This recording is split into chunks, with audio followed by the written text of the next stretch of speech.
Hello. Hi. Welcome, everybody. Hope you're doing well. Welcome to episode 7 of Friends in High Places 2.0. For those of you playing along at home, we do have episode 6 on the back burner. That I'll explain what's going on there for the intro for that one. But for the time being, my name's Bailey. I produce music under the name KSM. In this episode, our guest today is my one and only mother.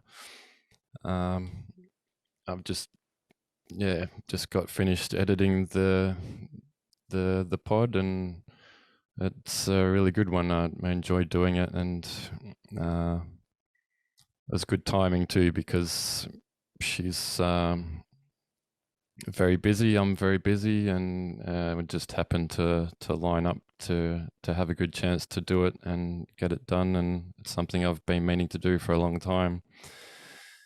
So basically, what happened is we record with Zoom, and usually with Zoom, I can just hit record, let it run for 2-3 hours, and it's all fine. It just ends up as one file. But this time when I went to do that again, it turns out we've got a 40-minute limit, so we had to break it up into 5 sections. And we got the last 4, but the first section basically got cut off, went missing, and so I need to record a fresh intro for this episode here and now. I do struggle with intros. I'll get better over time as I get more practice in, and it's just one of those things, right? I think getting started with anything really is probably the hardest part, and once you build momentum, it tends to just roll along by itself. Anyway, it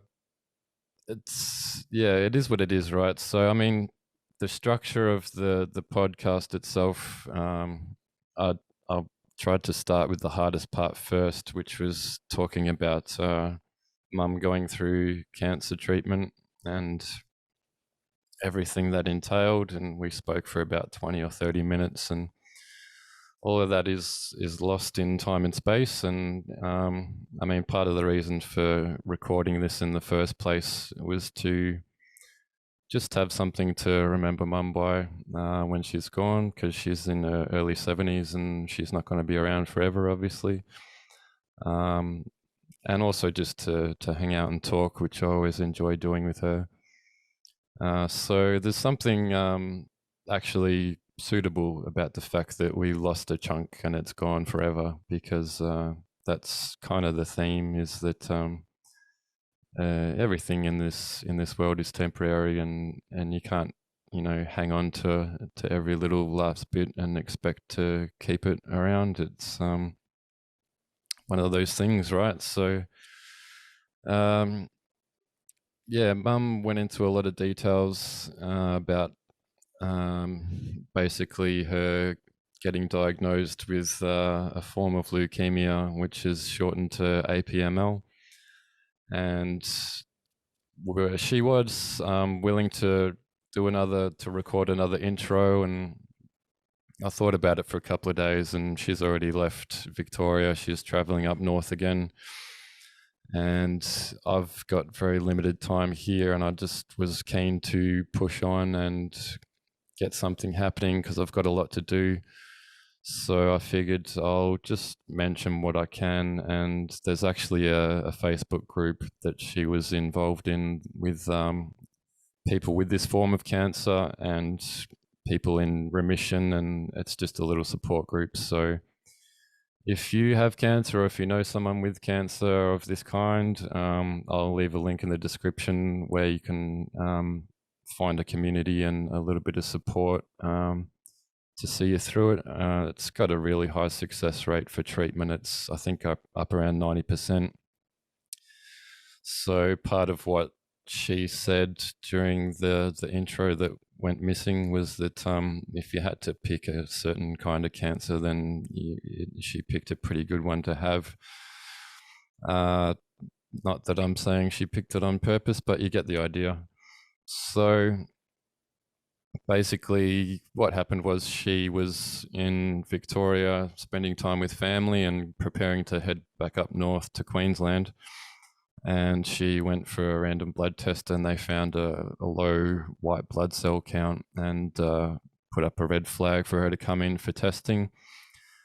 So she went in for testing and basically they admitted her to hospital immediately. And she was there nonstop for 3 months and then proceeded with treatment, which was intravenous arsenic and vitamin A, a form of vitamin A, which lasted over the course of a bit over 12 months, I think. And so that started around Christmas time 2019. And it was just fortunate that it was picked up in the first place because with that form of cancer, it's basically like a kill switch. And if it goes undiagnosed, there's no symptoms or anything. If they don't pick it up, it's basically about 4 weeks and then you're gone. So luckily for all of us, her and her family, they found it and she went in for treatment, and this was a big shock for her and for all of us. And I think a lot of the adjustment process for her psychologically was the fact that she's been a practicing naturopath before she retired and was very much into natural forms of treatment for illnesses. And so to get shoved into the conventional medical system was a bit of a rude sort of awakening for her. And pretty quickly, pretty early on, she decided to take that path and to not try to treat it naturally, which, it was an option, but because of the short amount of time that she had to deal with it, I think she picked the appropriate course, at least for her. And so, I did what I could to support her. This just happened to be during the time that lockdowns were starting and getting up and running in Melbourne. So she was, just sort of saying, well, at least there's nothing else to do, so it's not so terrible to be sort of locked up in hospital because everyone's locked up wherever they are at the moment. And again, it was just fortunate that it happened in Victoria, so friends and family could go and visit and just be there for her during that time.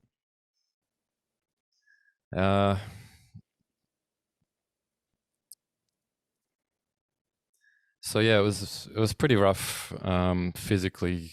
Like I said, there was a psychological component to it, to adjust to the setting of being in hospital and surrounded by sick people, which is pretty tough at the best of times. But there was also just like laying in bed all day, not moving, which means your muscles start to atrophy and you lose a lot of weight.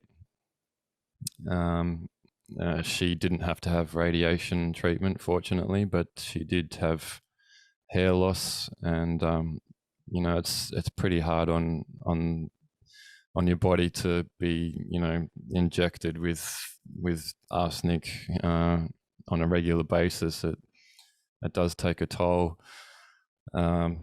Basically, what most of her treatment looked like was she was in hospital 5 days a week and had 2 days off, and that went on for I think 3 or 4 weeks, and then she might have had a week or two to rest and then back onto it. So also the testing involved is they drill into your spine and take a sample of, because it's a bone marrow related disease, they take a sample of your bone and send it off for analysis.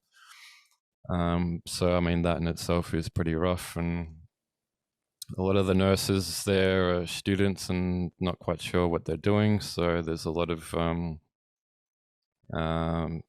just being like a human pincushion, and a lot of veins collapsing and having to switch arms all the time to just get the IV connected properly and up and running. And there's also a lot of like late night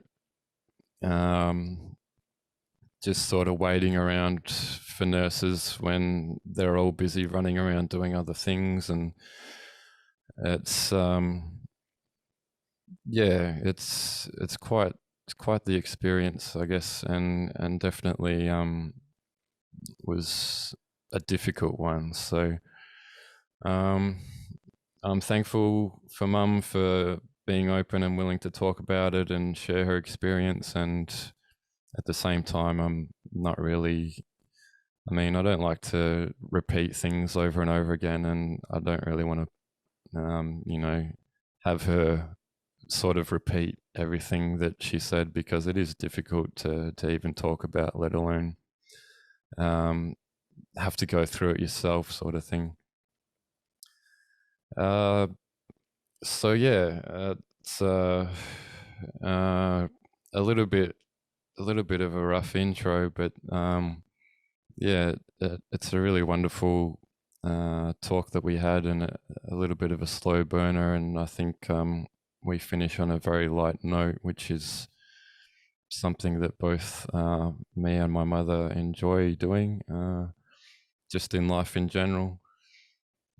So I guess I just want to say a big thank you to all the nurses and doctors out there that help treat all kinds of illnesses. And I'm not a huge fan of the medical system and hospitals and doctors myself, but it's credit where it's due. They did a fantastic job, and she's pulled through, and she's in remission, and still going for checkups now and then. But basically, she's getting a lot of her strength back, and doing very well. So, yeah, thank you. My mother is also an author of 2 books, and her second book, we mention it at the very end. It really is a good book, and I'm not just saying that because she's my mother. Her first book, I didn't enjoy it that much, but this one is really amazing, and it's basically in her story of circumnavigating the flat Earth, the globe that we call Earth, and she did it single-handed, and over the course of quite a long time, with little breaks in between to visit family. But yeah, it's just an incredible story, and we do touch on it at the end, but that's not the main focus of this episode. And basically, we run through just a lot about psychedelics and meditation and family and so on.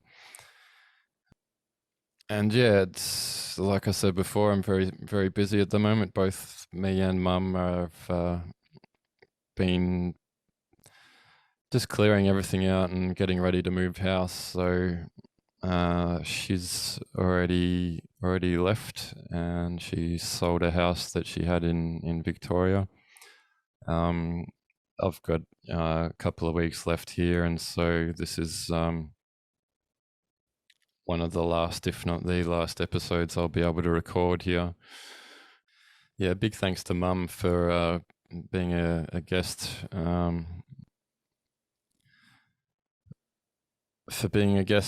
on the pod, and for basically supporting it from the beginning. Every little bit helps, and it's much appreciated. So yeah, that's about it. I hope you enjoy the episode, and I'll be working on episode 6, and I think I've decided to get it online. Went back and forth for quite a long time. I'll give you the details for the intro in that one, and fill you in on what happened. And the previous episode with River, I think it was episode 2, I had to take that down, but it was just for the copyright flag for the video used at the end. So all I need to do is edit that and change a few details, and I'll get that back up too. And yeah, it's when I'll be able to record another one, I have no idea, but definitely looking forward to it, because I always enjoy doing these things, and I hope you enjoy listening along for future and present and past episodes. So yeah, peace everyone. Much love. I'll see you in the next one. Was it the end of 2019 or was it the end of 2020? I think it was Christmas 20. Oh yeah, good question. I think it was Christmas 2019, right? And so at the start of 2020, you spent in hospital on like 5 days a week? No, I was in hospital for 3 months. Yeah. Like so just continuously. Yeah. Yeah. I could have one visitor a day. Remember you came and saw me? Yeah. So you were in Melbourne at a really good place, and with a new treatment from the UK, and like you said, if you had to pick one, and you picked a pretty good one to have. Right. Yeah, I remember coming to visit and sort of seeing the whole process, and just like I knew from the start that you were going to get through it, and I said that to you, like, you'll be fine.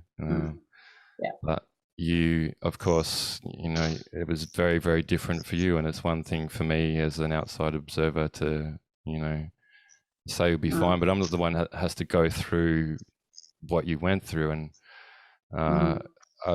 I'm not very good with blood and needles, and like I've never injected myself with needles, and I don't even going to the dentist is pretty rough for me. So that's like pretty horrible part of it. When I was coming to visit, I would have to look away a lot of the time.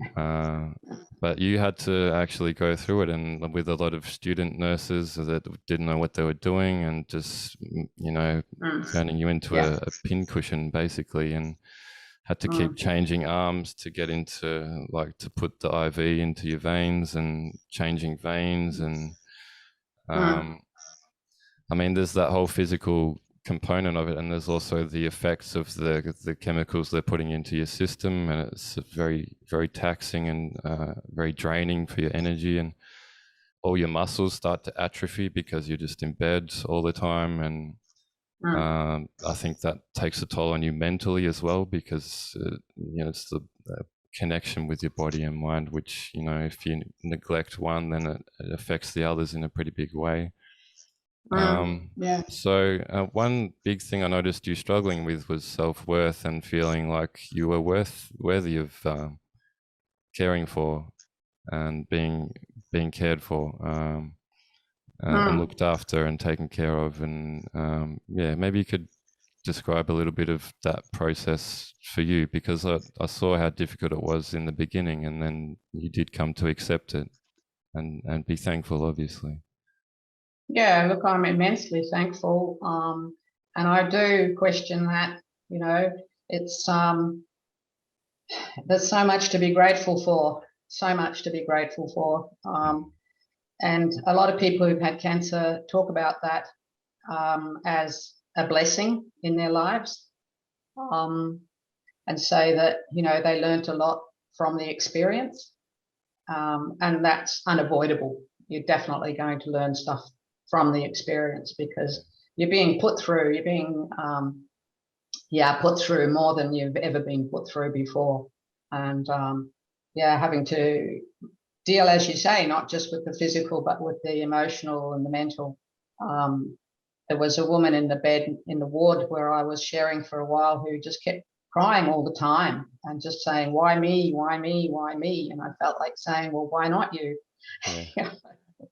You know, it's like, you know, yes, you can feel sorry for yourself, and you can say, oh, you know, what did I do? What did I do wrong? What did I do to deserve this? And take it personally, or not.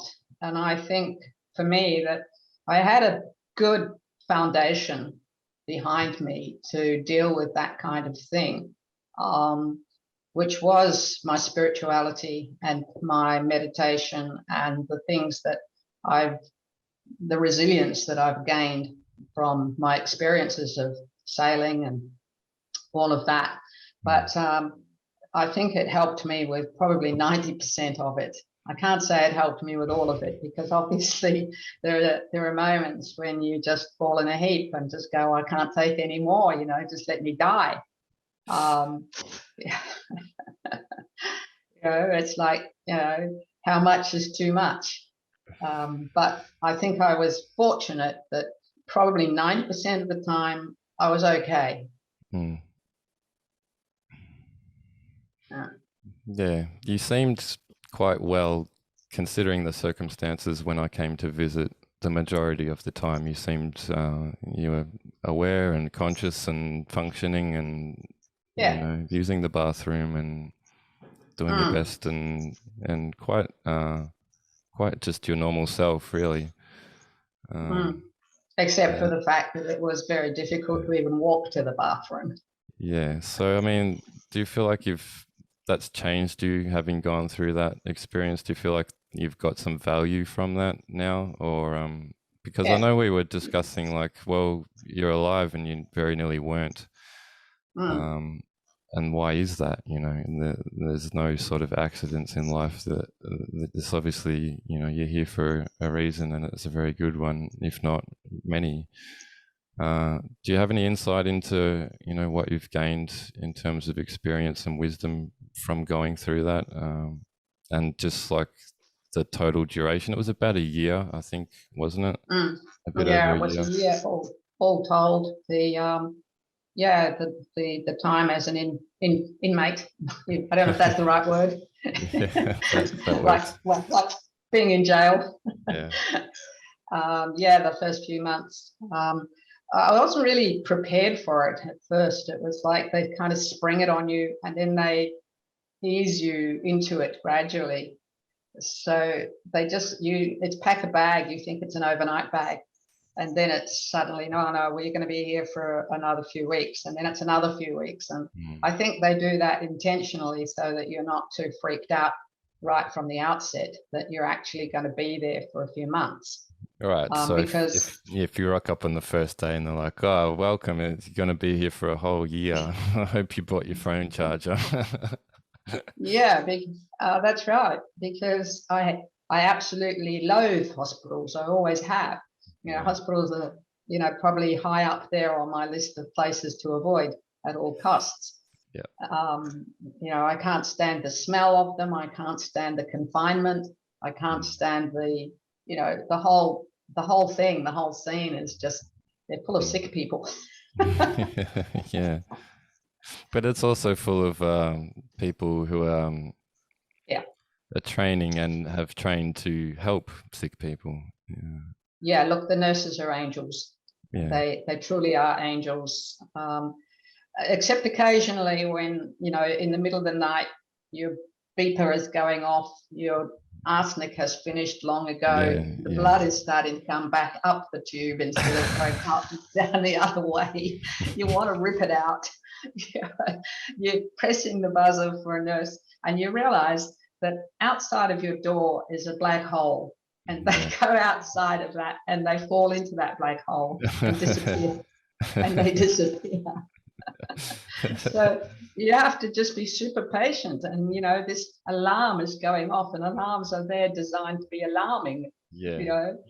And so there's an alarm constantly going next to your ear and nobody's responding. And so you just have to switch off and learn how to just, you know, deal with it. Okay, so patience, obviously.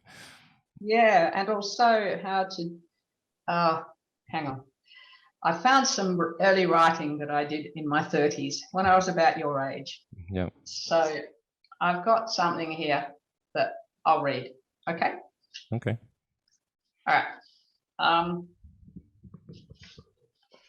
If you look straight, this was written in 1987. Okay, so I was, what, your age? Good question. I'm so tired right now. My brain and maths don't really want to play together. Okay. But I was 2, so yeah. Anyway, this is if you look straight at what is unreal, it simply disappears. For example, pain. So this was a big lesson for me. If you resist and deny it, you give it reality and it persists. So I continued. These thoughts have presented themselves to my mind very clearly over the past few days, and I've had the opportunity to see how true they are. In experimenting with pain in particular, it is astounding and seemingly miraculous to discover it has no basis in reality. I have found that if I, inverted commas, remember God, or become soul conscious whilst experiencing any pain in the body, that pain disappears. Similarly, if I concentrate all of my attention on the pain itself, it's as though it can't bear to be looked at, and it depends for its existence on its being denied. A strange paradox. This brings me to the point of questioning if anything is real, but maybe we don't want to go into that just now.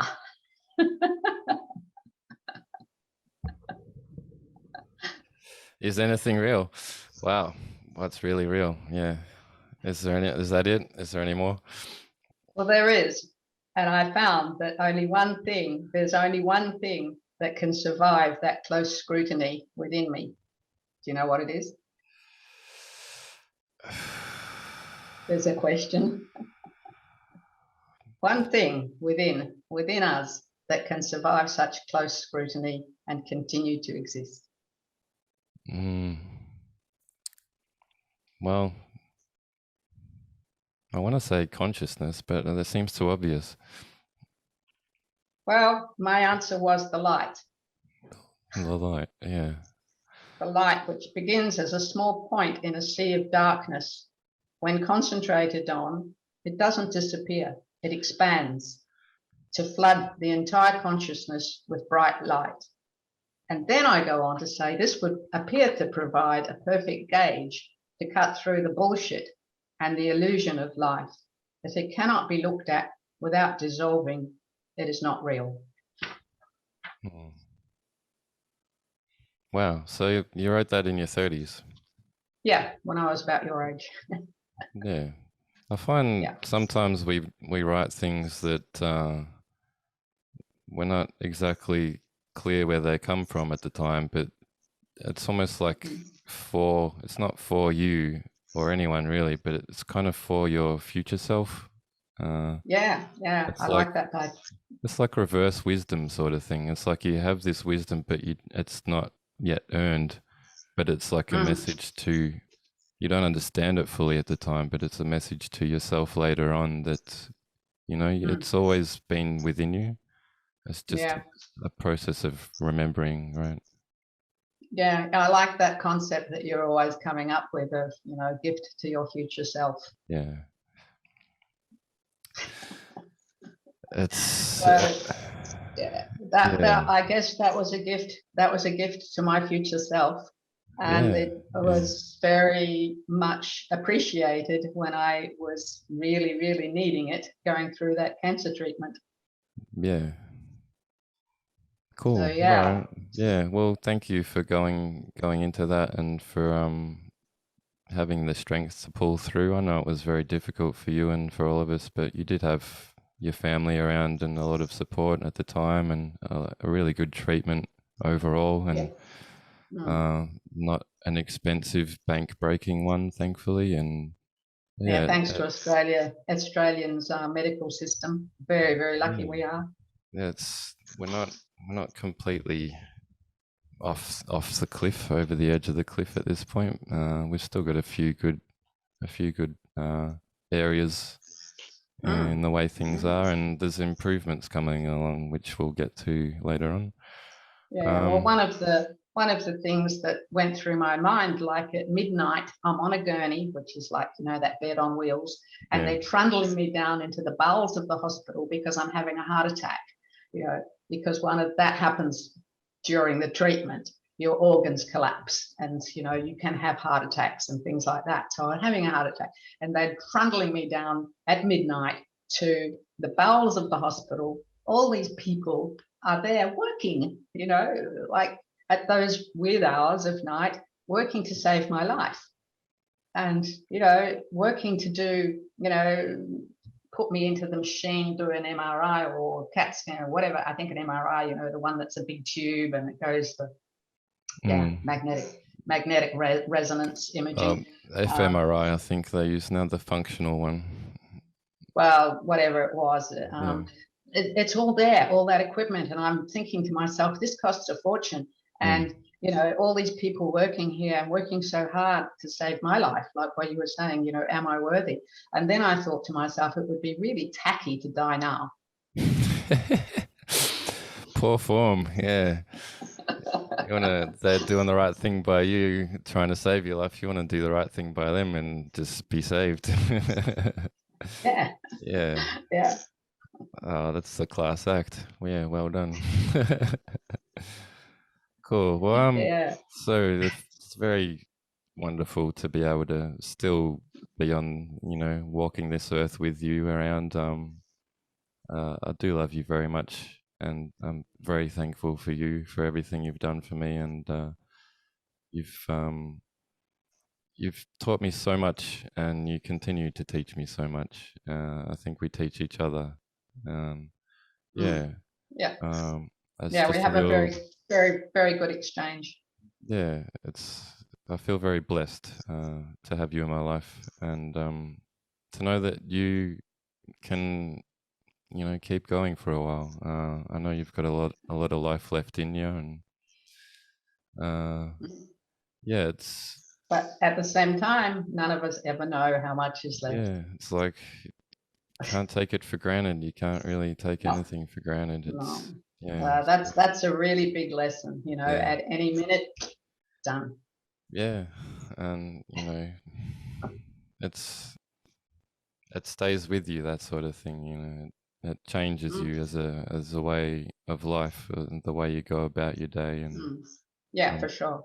I'm sure, if you're anything like me, you get up in the morning and the first thing you do is start giving thanks and really centering yourself and really connecting on that deeper level of, beyond the surface of day-to-day life that sort of underlies everything. So one of the, we'll move on. One of the questions you used to ask me, seemingly jokingly, when I was younger, was, what is the meaning of life? And I don't know if it was just to provoke thought in me, or if it was a serious question. It seemed like half jokingly and half for real, like, what is the meaning of life? And so I gave it some thought and had some experience, and years went by, and I got to a point on mushrooms one day where I had an existential crisis, and then like a full-on 100% one. So basically I was sitting around, I had music on, it was playing on my dad's computer, and it was set up with a lock screen on it, and the music cut out and the lock screen locked me out, and I was too high to do anything about it, and it was a bummer. So the music can provide meaning and emotion and all that, and with the music cut off, it was just blank nature, and that's fine. But then, like, everything lost all meaning, absolutely everything, like the birds, the trees, the sky, the earth, myself, nothing had any meaning whatsoever. And at that point, I lost the will to live. I'm like, what's the point? I'm just going to lay down and die. And so I lay on the ground, and I'm just like, I'd given up. I'd completely given up on life. I was checked out. And then my dad came over, and he started singing this old Irish lullaby to me that his grandmother used to sing, or something like that. And I don't remember the tune, but just the fact that he was trying to help me was beautiful. And it revealed something in me which was disturbing, which was that I felt so shit that I would have pulled him and dragged him down into the shit to get myself out of it. And I didn't know that was in me, and it was quite confronting at the time. But it's not like I acted on it, but it was like there was this urge there, and quite a I don't know. I'm not sure about the word for it, but not very considerate, I'd say, of other people, you know. So the reason I bring that up is because I'm still thinking about it, and like for a while I was telling you, there's no meaning. There is no meaning. You know, there's none. It's all imaginary. We just create it. Like ask a bird what the meaning is. Ask a tree what the meaning is. It's all subjective. We've all got our own versions of what, you know, something. Like if I see a Tirana on the street, it means a lot to me. If you see one, you don't even understand that it's a Tirana. It's just like a green car to you. So I think I bring it up because I think there's a connection there between, like, obviously we generate, part of what we do as human beings is we generate meaning using language and so on, and music and stories and all this. And I think I find that the more meaning you have in your life, the more you follow what's most meaningful to you, the more energy you have, which I equate to will.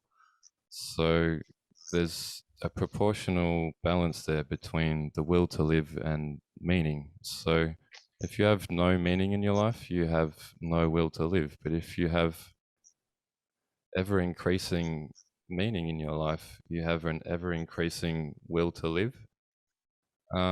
So that's my answer. That's what I've worked out since the first time you asked me. It's been thinking about it for yeah, close to 20 years.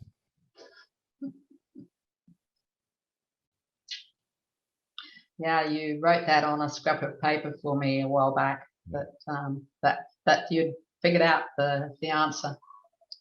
I think I did figure it out. Yeah. It's like So there's none, but there is some, because we're creative beings and we create meaning. Yeah, I think I realized when I was in my 30s, like the raison d'etre, if you like, in French, the reason to be was my writing, that my writing gave me meaning. And I think that if you're fortunate enough to have some creative pursuit, which is uplifting, and in some way it can take you beyond your small self, then it provides the meaning for your life. Yeah, there's the connection with creativity is undeniable. Yeah. But going back to what you were saying about having that moment of, you know, like nothing having any meaning and giving up, I had that same experience when I was on the boat sailing around the world. And, you know, I'd had that altercation with an Indonesian fishing boat, and I'd got the rope off one of their anchor rope caught around my propeller. And a couple of days later, I had to dive overboard to get that with a knife in my mouth, you know, tied, and go down there to cut that rope off the propeller. And when I was down there, I just had to keep diving and coming back up for air. And it was rough conditions. The boat was going up and down a lot. It was very dangerous. And I was on board alone, so there was nobody to help pull me back on board if I needed it. Then after I'd finished cutting the rope, I was so exhausted that there was nothing left inside of me. And I felt I didn't have the strength to climb back on board the boat. And Wow.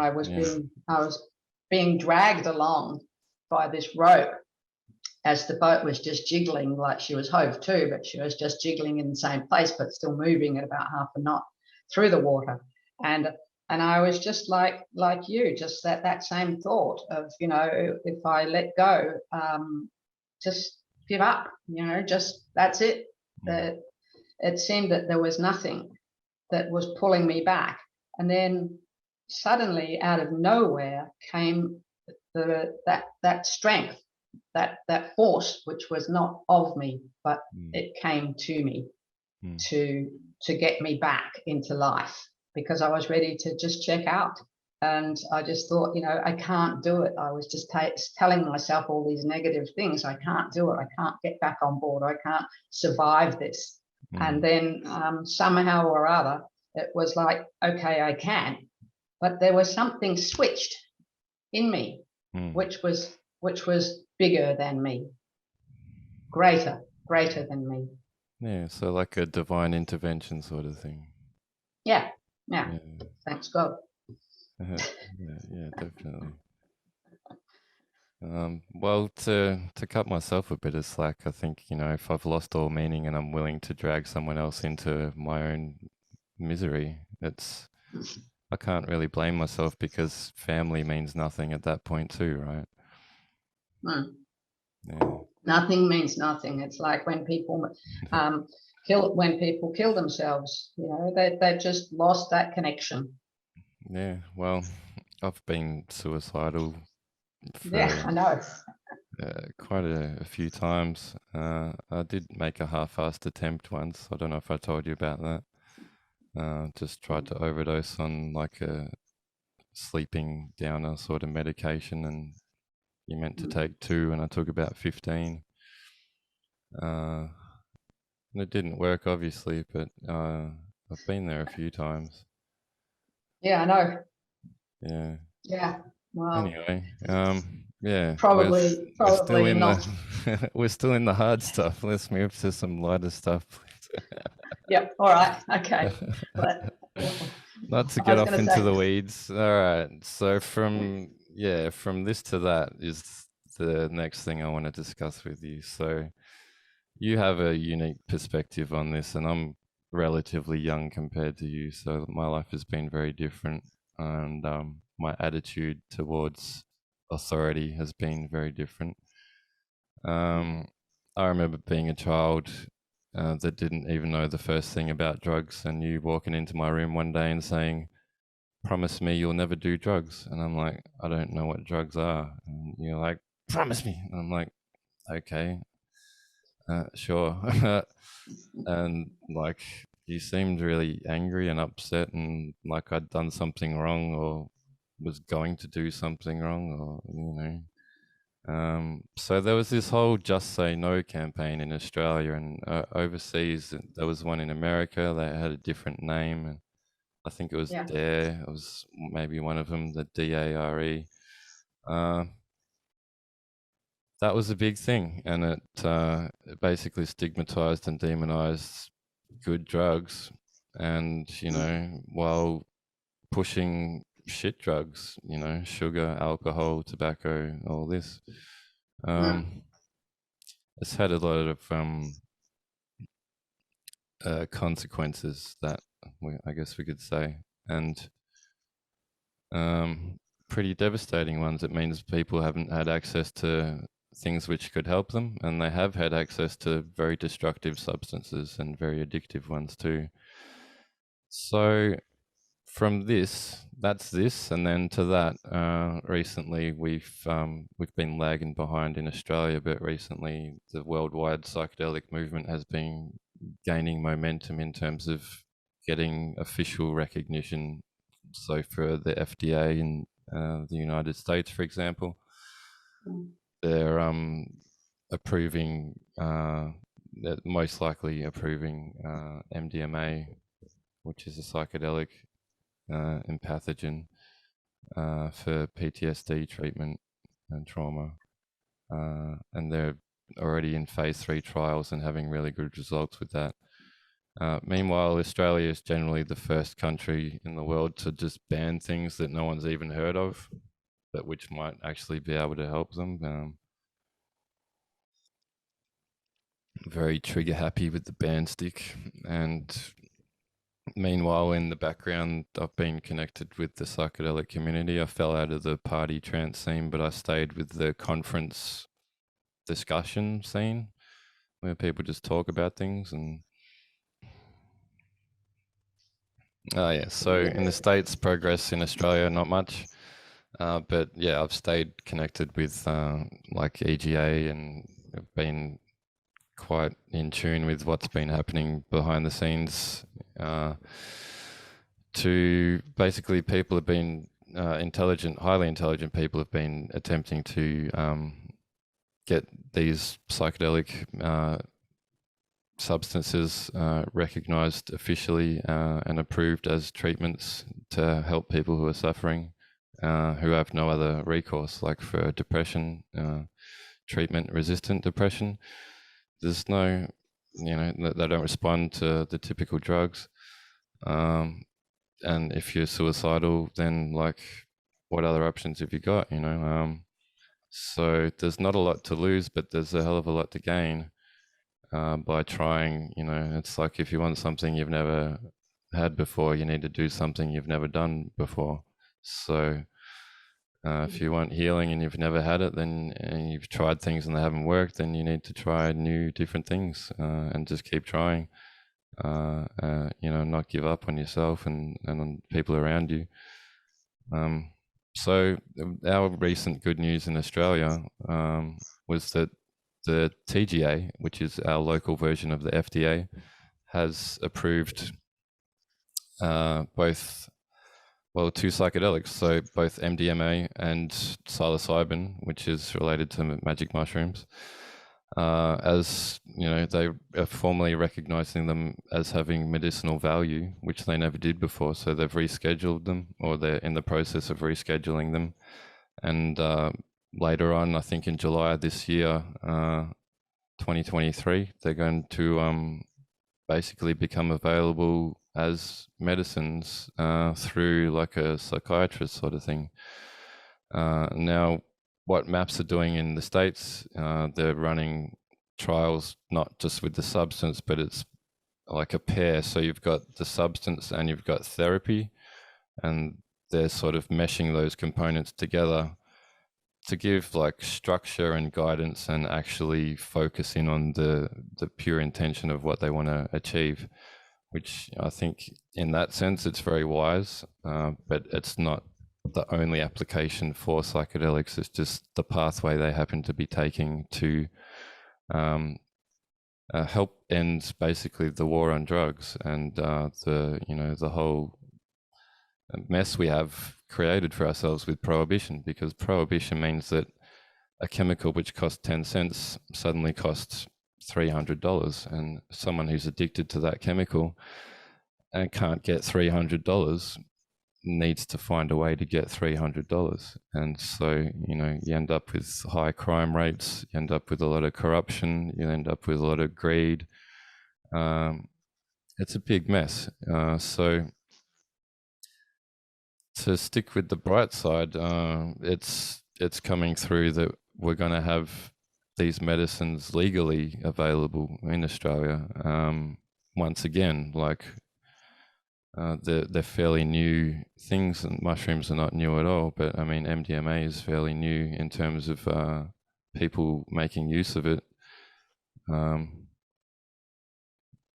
So it's encouraging. I mean, there's risks involved, of course, but there's also a massive potential to heal people, and to do it with 2 or 3 treatments and maybe a follow-up in 1 year, rather than you take this pill 6 times a day for the rest of your life and you have no hope of ever recovering. So what do you, I mean, what's your perspective on that? Because you've, like I said, you've seen from this to that, you've seen it go from illegal drugs are terrible and you should stay away from them, and you should tell your children to stay away from them, and if you do them you're a bad person, to like well, actually these are valuable medicines that can help people. Are you angry by that at all? Do you feel like you've been lied to? No. Try not to get angry over anything, really. But yeah, I hear what you're saying. And I guess when I was your age or younger, but certainly in my 20s, there were big movements, huge movements going on around the world for all of these changes, like people like Timothy Leary. Yeah, well, because you were in the 60s and 70s, right? You went through that whole thing. Yeah, that's right. So yeah, drugs and sex and rock and roll. Yeah, and then came the clampdown after that with Nixon and all that. Yeah, right? Yeah, that's right. But it was all linked back then more to protest movements rather than to mainstream medicine. I mean, Timothy Leary was doing a lot of experiments with LSD to, you know, see if they had value, not really for treating conditions, but for people to go deeper into the psyche and, you know, have more spiritual experiences. That was the main thrust of it all back then. That's why people were using drugs. That was, you know, it was not linked to, oh, you know, you've got this condition. Here's a drug that can help you with that. It was a whole different kind of focus. Yeah, well, I think the anti-war thing is a very good point, and like it's not something that I remember. Like I'm fortunate that I haven't lived through a major war like that, or at least not an overt one in that sense. And yeah, to be anti anything and like really pushing that is a sort of a dead end. And yeah, I mean, just to have a little wisdom and to be like, look, there is war happening. We don't agree with it, but perhaps we could focus on healing the people that come back from it. Yeah, sure. So I think the context was there was no real elders to give guidance to the young people in those days, and the people that did step up and take on a leadership role were perhaps not really qualified for the job because it was, as McKenna said, you know, it's reducing it to a shoutable slogan like tune in and drop out sort of thing, and very, very anti-authority and anti-government and anti-war. Which, you know, by contrast is pro-freedom and all and love and peace and all this, but yeah, to be tied in with protests, the government doesn't like that, no matter what it's about. No, that's right. It's like what I read before. It's like creating resistance just perpetuates. Yeah, what you resist persists. It's like a cliche at this point, but it's very true, right? Yeah, exactly. That's right. And so that's why I've always, you know, tried to avoid, you know, taking any kind of stand politically or being any, you know, sort of, you know, like I wouldn't even say, you know, like feminism. Okay, all these movements which have got a sound basis, you know, but it's again perpetuating the battle, and I think that there are other ways of achieving what we need to achieve. Yeah, well, it's what used to be a big thing when I was a kid, like the battle of the sexes was in the common lexicon, and people don't talk about it anymore because no one knows what a sex is anymore. It's like there's 400 different genders, and yeah, you can change from one day to the next. So yeah. On your form you have identify as, you know, male, female, or other. Yeah, Apache helicopter is the go-to. Or like Star Wars Jedi, right?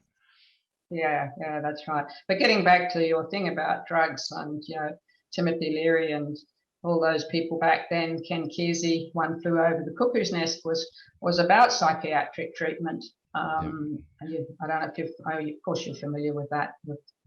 Well, not so much. I know I haven't read his books. I know of Ken Kesey. And I know of Stan Groff also. He was, I mean, when LSD was legal, which it was in, you know, the 60s and at least, up until the late 60s, Stan Groff was running, you know, therapy and treatment as a therapeutic tool using LSD, and he's run like something like, he sat in on like about 4,000 sessions, like counseling sessions.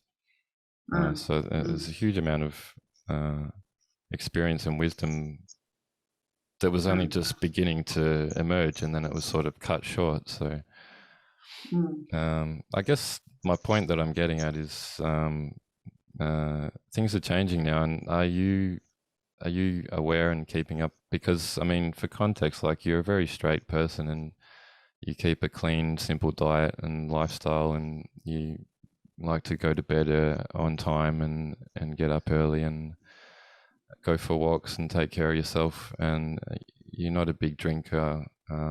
You're not a smoker. I think I remember you stopping smoking when I was in primary school, about 10 or 11 years old. And I haven't seen you smoke since. Well, I quit smoking in third year of naturopathy when I was training to be a naturopath, and it wasn't a good look. Like doctors can smoke, that's fine. You go see your GP, and if he's got an ashtray on the table, it doesn't matter. But if you go and see your naturopath and your naturopath is smoking, it's not a good look. So in third year of college, the principal of the college said to us, all of you smokers huddling in the cold outside the doorway, of the college, smoking in your break, like, give it up. Yeah. So I think that was a big turning point in my life, because it was very much about walk your talk. I was earning a living out of, and it's, it never ceases to amaze me how people would pay me good money to tell them how to live their lives and how to eat and how to, the basic simple things of life. But so many people seem not to have that understanding. And so, yes, a big part of it for me was to walk my talk. And of course, there's enormous benefit from that. Yeah, definitely. From the times that I've had living a similar way and really taking care of myself and being in ketosis and all this, I felt wonderful. I felt really, really good. And like, drugs were not necessary at that point. And to a large degree, I think we take substances for self-medication to heal on some level. And I like to do psychedelics these days with an intention in mind, at least one, maybe several, and sometimes with a few questions, depending on the substance, depending on if I have questions. And I think that intentional use is highly important, and definitely setting as well, and timing. All these are really crucial. So I think for me that often came through in dreams. Like I think I told you that when I was studying naturopathy and herbal medicine in particular, every night in my dreams I would sit at the feet of the master herbalist, who would train me, and train me in natural medicines that other people were not learning about in class. Yeah. And so, that comes through, I think, in other ways. It's not necessary that, you can have those connections. But there are, of course, exceptions to every rule. And there are people who have, chemical imbalances in the body. And those chemical imbalances perhaps need some substances to restore the balance. Well, so I think that's more what you're talking about. Yeah, close. I mean, we get stuck in ruts and patterns. We're creatures of habit. So what psychedelics are very useful for is to break all that apart, whatever you've been stuck in, and just like dissolve it and then rebuild, and you rebuild stronger, ideally, with the right certain setting. It's like a big reset. And I mean, I know you've had experiences with LSD, at least. I don't know if you've experimented with much else apart from that, like probably a little bit of cannabis. But part of what LSD can do is there's a part of the brain called the default mode network, and it's where we spend a lot of our time, day-to-day life, and that gets shut down.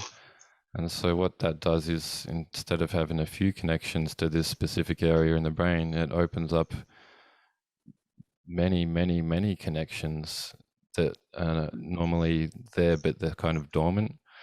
And they've been there since childhood. So you can have a lot of childhood memories. You can have, it can open up your dream life more.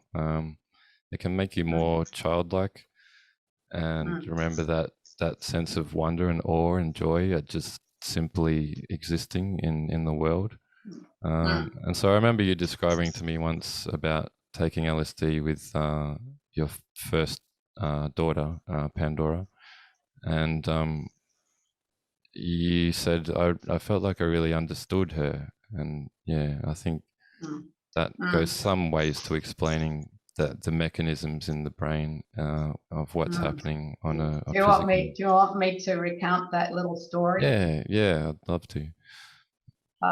Okay, well, again, it was when I was about your age or younger. I think younger because we were at uni. And there were a bunch of us who decided to have a trip and go to the beach and watch the sunrise, as we always like to do. And, you know, I came back home to my apartment where my daughter was with my partner of the time who hadn't joined us. He was still there. And anyway, it was early in the morning and she opened the door to me. I mustn't have had my key. And she dressed herself all in white. And I stood there just going, I live with an angel. And I just couldn't stop grinning and feeling so infused with this joy at having met this angel. And then, so I took her by the hand and we went straight downstairs and we went to the local park. And, you know, we played together on all of the park equipment, like the swings and the roundabouts and things like that.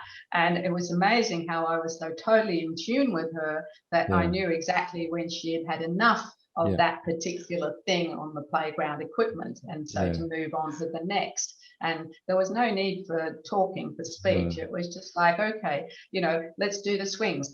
Okay, finished with the swings. And it was just, we were so completely and totally in sync, like I've never experienced before. It was just an amazing experience. Yeah, it's so wonderful, and it's so. I'm so pleased for you that you were able to have that and to share that with, you know, with your own family. Like, for heaven's sake, like I've spoken with Misha, your second daughter, about tripping LSD around their child, and I think I recounted that story and, you know, tried to give an impression of the value in that, of understanding your child and not needing language, especially at an early age when they don't have the language formed anyway. And they had this sort of effect of the drug war sort of locked in, like, oh, taking drugs around your kids, it's terrible, you should never do it. But they're happy to drink alcohol like fish every night and watch TV and fish drink alcohol. You know what I mean? It's just really backwards and unfortunate that they have that sort of perspective of it as like a something to be frowned upon when it's not, when it's actually. I think there's a lot of fear. You know, there is a lot of fear around it because you just don't know what's going to happen. You know, well, I mean, I understand. Yeah, you've got to be a responsible adult and all this, and you know. But if you spend your entire life going, "What if?" then I mean, how can you even get out of bed in the morning? Yeah, that's right. But I think that for parents, it becomes, you know, a more serious sort of, there's the fear that, you know, it could go wrong, it could go bad, and then you're not the responsible adult anymore. You know, and, you're just a bunch of children, just helpless children all together. Yeah, and I have found in my own experience with my children that, not through the drug experience, but in life in general, that if the parents act stupid, the kids freak out because they need that adult sort of presence that they can feel safe. Yeah. You know, so I learned quickly that I couldn't be like a little child around my own children. You know, you've got to sort of stand up and be, you know, something strong that they can count on, you know, that they feel safe. Definitely, yeah. I think like something changes, right? Once you start having children, it's your playtime is over in some sense. Yeah, I mean, you can play. Obviously, you can play along with them to a point, to a degree, but you always have to have in reserve the Yeah. adult. Yeah. You know? So the structure, the discipline, all right, bedtime, enough Yeah, yeah, basics. Yeah. yeah. I used to, when you were all little, have this thing called organized chaos. Was that similar to the wild part of the garden where the fairies lived? Yeah, yeah, it's basically what I'm talking about. It's like, okay, we can have a little bit of chaos, but it's at the same time it has some structure. Yeah.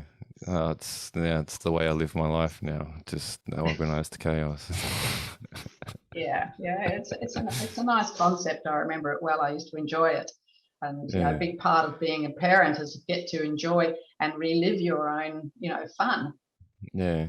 your own youthful kind of, joyfulness. Yeah, to be reminded of that. You were Yeah, once like that too, yeah. And yeah, to you know, hopefully, give a better experience than something that you would have liked and appreciated that maybe you missed out on.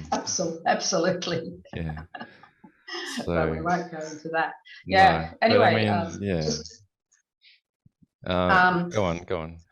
yeah, I was going to say that the reason I pulled out some of these earlier writings of mine, because I mentioned to you that I found that bit that I'd written about you when you were little,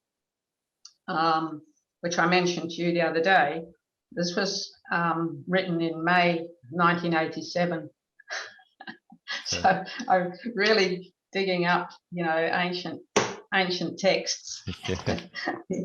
They almost should be written in, you know, on tablets. Well, it's the joys of moving house and sorting through everything, right? Exactly. Yeah. So I've taken the liberty of updating your name to the present one. Anyway, today I went with Bailey up the hills to visit Spike. So Spike was an ex-alcoholic who had become a Buddhist and devoted his home to bringing people in to meditate and experience, you know, the Dharma. An interesting thing happened. Spike said to Bailey, "Make sure you practice the Buddha Dharma, won't you?" So the Buddha Dharma, you know, is the way of the Buddha. So they talk about the Dharma and the Sangha. The Sangha is the community. The Dharma is the way. And Bailey answered, that's you, quite plainly, "All right." And I laughed and I thought that was cute, particularly as 18 months of age. This was not part of Bailey's vocabulary. I'd never ever heard him say those words. I put it down to a sound that he had made that sounded like the word "all right." But then Spike asked the question again. He was standing very close to Bailey, and Bailey was looking at him with a serious gaze, such as I hadn't seen in his eyes before. I thought to myself Spike was pushing his luck to expect it again, but the answer came, "All right," even more clearly than before. Spike then asked a third time, and again Bailey answered him the same. I had tears in my eyes and I didn't know what to make of it. There you go. You made your commitment at 18 months of age. All right. Yeah. Why not? Follow the Buddha Dharma. Have you been following the Buddha Dharma? Yeah, I have. I think Pandora has too, but on the stealthy. Yeah, I think that all my kids are starting to gradually sort of, Yeah. lean that way, which is lovely to see, because, you know, at first I thought that there was, you know, the scientists were taking over. Well, now there's more meditation. You know, she asked me today about meditation. She's just taken on a new meditation course and asked me about, you know, how I meditate. You know, like, because meditation's become a bit of a buzzword. People are now meditating for stress more than anything else. You know, it's like, oh, you know, you're an executive, you have stress, you know, you need to meditate. People are meditating to relax. You know, that seems to be a big thing. Oh, okay, well, let's get the tension out of your body through meditation. But it's all very much on that physical level and not going beyond it, which I think is a great shame. What do you think? Well, it's similar to the hospital saying, "Oh, just stay for a couple of days," but it ends up being a year, and you come out of true. it. You go in with cancer, and you come out without any cancer anymore. So, yeah, I think whatever. Thin end of the wedge. Yeah, it's I like it. It's subversive in that sense that you can sneak in a little bit of spirituality. And like, I went into a meditation group in the city before I went interstate recently, and I dropped away from formal practice, but I really wanted to have a good sitting, and I did. But at the start, the woman was like, "Oh, meditation is a science," And I'm just like, I couldn't give a fuck. I don't care, But I think she was so rigid she was in this inner city suburbs, the CBD sort of thing, where everyone has that mindset, and I think she just expected me to care about science when I don't. So yeah,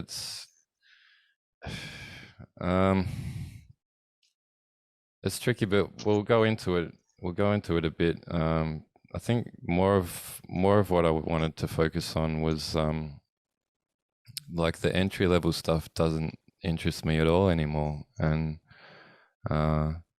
like this meditation group that I went to was a bit of an eye opener, because there was supposed to be 7 people there. I rocked up and there was 2.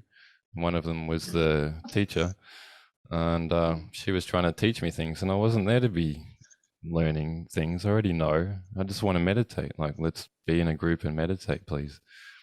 And at the end of it, she's like, "Oh, how do you feel?" I'm like, "My arms are a bit warm, but it was a hot day," and like, whatever. And she's like, "Well, that means your kundalini's raised. It's completed. I can see it above your head now." I'm like, "No, like, I can feel when that's happening. That's not what's happened." And she's like, "Yeah, I can see it. It's definitely happened." I'm like, "No, it takes years to do that. And if you do it suddenly, it's very traumatic." And now, I just didn't bother arguing with her. I wasn't there to get into arguments about meditation and Kundalini. I was there to meditate, which I'd just finished doing. And when I come out of a meditation, I like to do it gently, very, very gently and slowly. And she's like, "All right, time's up, open your eyes." And like, I didn't want to open my eyes, but I slowly opened my eyes. And then she started asking me questions, and just immediately, and I'm just like, I'm just looking, and I'm like still deep in it. I'm like,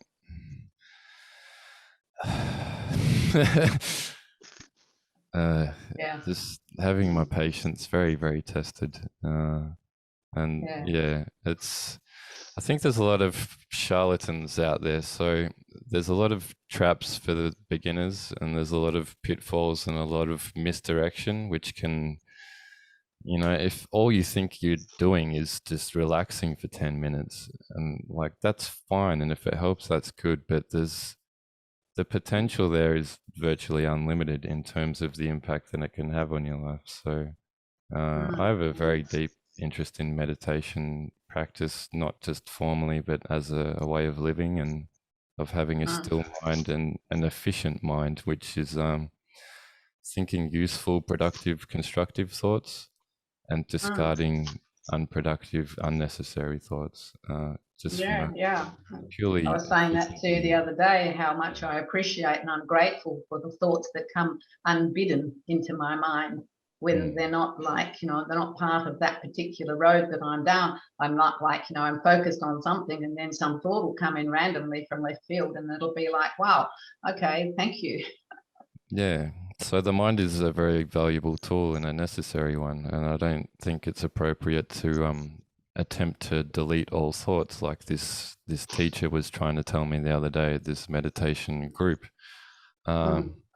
She's like, "We want to get rid of all the thinking and no more thinking." And well, that's very unusual. Like, the thoughts I find that the idea is not to completely be thought free. In fact, you can do some of your most deepest thinking while meditating, and it's very productive to do so. Yeah. It's not to resist thinking, it's to be aware when you are thinking, like there is thought or there is no thought.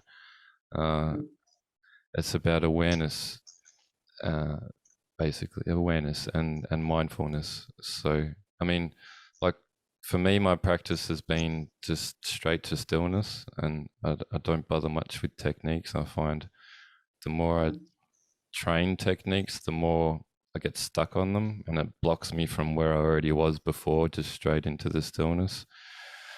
So,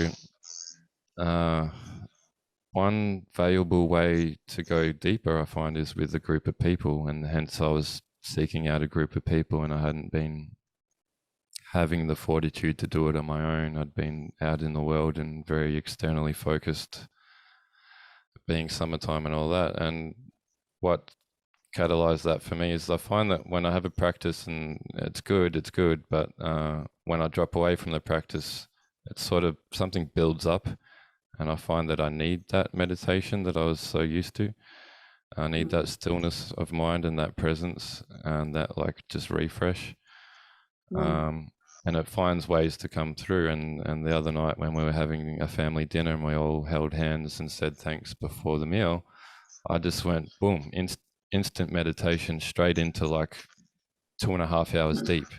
I was just like there as if I'd been sitting for 2.5 hours. And like, so I was a little bit greedy actually. I sat for a bit of an extended amount of time to just like, yeah, like we're doing this now. Like, yeah, nice. And like just you could feel the energy moving and circulating through all of us. And so I sat. Yeah, I'm so happy that Shani's reinstated that from our childhood. You know, Oh, or she from brought it your back. I thought it was a yeah. one-off event. No, that was something we all did all through your childhood. Yeah, but I didn't realize Shani was doing it again. Yeah, she's resurrected it. Oh, nice. Yeah. Oh, Yeah. good work, It Shani. was just something that she remembered from how when you were all little, we always did that at every meal. Yeah. Sat around and held hands and gave thanks. Yeah. And she thought it would be a nice way to settle the kids before they eat, because they're often like a bit animal.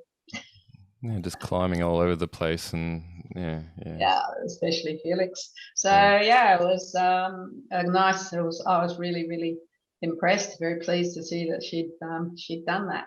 She'd got that back up. So it's good to see that things, you know, from the early childhood experience are not lost.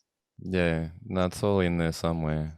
You know, like Pandora said to me a while back that she resented the fact that I wasn't there in the mornings, you know, because I was meditating. Right. And then she said, but then she realized now, as a busy, frantic, frenetic, crazy mother of her own children, that I probably needed that. Mm-hmm.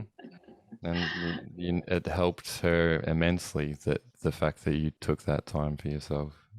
Yeah, that's right. And that's probably seeded in her and in you and the others, that understanding, and that that's kind of norm, you know, that's what happens. It's just what we do. Yeah, exactly. And whenever, you know, because I was always trying to wake up earlier and earlier and earlier to be able to get the meditation in before the kids woke up.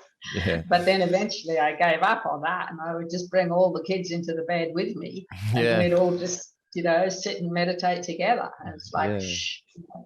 And I did that when I was up on the island with little Amber. And, you know, she's so cute, like 2 years old. And I bring her in and I just sit her in my lap and I'll just say, shh, we're meditating. And so she still goes and says to her mum, we're meditating. Yeah. So it's nice to think that that's, you know, continuing. Yeah, definitely. So I just wanted to say about this meditation I took Pandora to when she was younger, probably, well, at least 25 years ago now. So she would have been in her 20s, and it was a Raj yoga. Yep. You familiar with Raj? That's like spelled R-A-J-A. It stands for the king. It's supposed to be the top, which means it's basically the meditation rather than the physical, which is the hatha yoga. Yeah. And in this class, it was done with your eyes open. And so instead of closing your eyes, there are a group of probably a dozen people and a teacher up the front. And yeah, so during the meditation with our eyes open, Pandora and I both saw the teacher morph into a different person. It was quite interesting. Like he went from being a young man, clean shaven, to being an old man with a long beard. Yeah. And we both saw exactly the same thing. And after the meditation, he said that he saw me morph into a small child. Yeah. Well, So, yeah, that was interesting. yeah, that reminds me, I think, because how long have you been meditating for exactly? Since I was about 20, maybe 19, 20. So yeah, 50 years. Yeah. And like half a century. Do you feel like you're starting to make some progress? Well, actually, funny you should ask, because I found this poem, which I don't know. Can I read it? Sure. If I got time. It's Yeah. called One Day. Okay. Okay. In inverted commas, one day. And I wrote this when I was 40. No, sorry, 1995. So I would have been 45. Okay. Yep.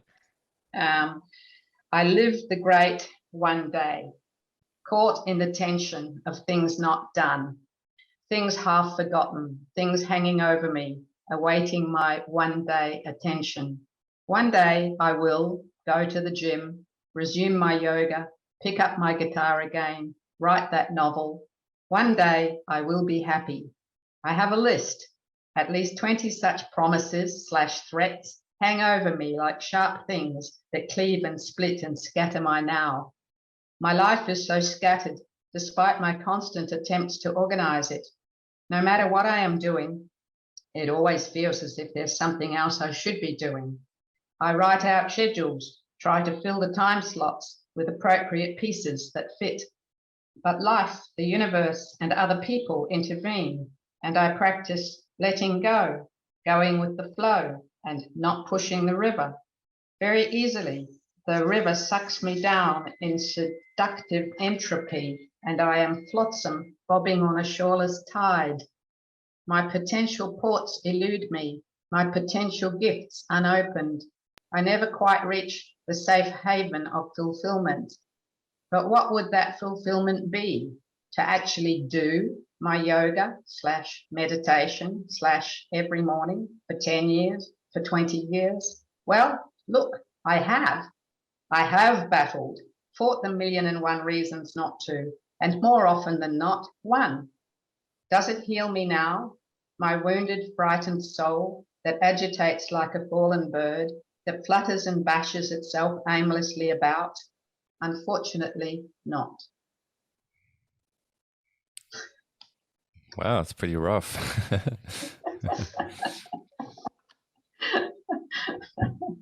But I was only 45 then. Yeah. But also I was a mother of 4 children trying to, or maybe at that point in time, I think I probably had 7. Yeah. Because married that other man who had 3. So yeah, I can see how things were pulling me in all directions. Well, yeah. So 50 years, that's a solid effort, and it obviously not consistently every day, I would assume. No. Probably from a good part of it, most of the time, yeah. You know, like the Course in Miracles book was a big influence for me, and it's 365 daily lessons for a year. So one day every year you meditate on that lesson for the day, And I did that 4 times. Wow. And I never missed one day. So that tells you how obsessive, what an obsessive compulsive kind of person I am. Yeah. Well, yeah, once you set your mind to something, yeah. Yeah. Yeah. I remember trying to do it with you one year, and I got probably a couple of months in. I was enjoying it, but I just dropped off, and yeah. Yeah. Yeah. I got a lot out of it, that's for sure.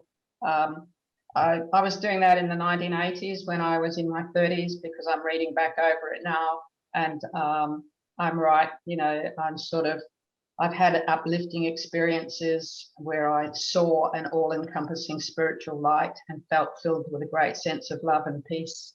Also times when I felt enormous surges of power within me, which seemed to rise up from the genital region to the top of the head. It seemed to be a purifying energy. At the peak of this experience, my body disappeared entirely from my awareness, and I felt a great sense of freedom and joy. Yeah. So that's Kundalini, right? Yeah. It's a nice meditation. Yeah. It's good training for if you need to go through cancer treatment, definitely. Yeah, that's right. Yeah. Well, yeah, I'd love to talk more about meditation and go into it, and then maybe one more section after this, just to wrap it up. But yeah, there's so much there. I mean,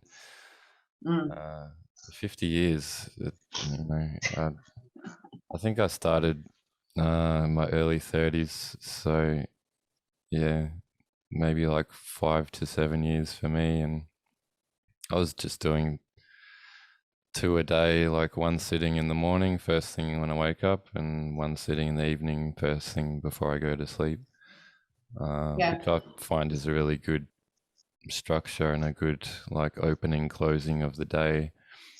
But I was still trying to work out my diet and nutrition and everything, and it was difficult for me. It was very difficult. It didn't come easily to me at all. But I had the sense of wanting to do it somehow, feeling like I needed that just stillness and just for the mind to rest a little while. So I did I was happy if I did 20 minutes, and like I'd accept 5 minutes. I just showed up for it and was very consistent. And that's part of what I feel like I've benefited from doing that, is just the discipline of no matter how you feel, just this is what you do. It's just part of your day, and it's like brushing your teeth or having a shower or making your bed. It's just part of what you do, and sometimes you don't want to make your bed, but like you don't have to think about it. You just do it, and then it's done, and it's not a big deal.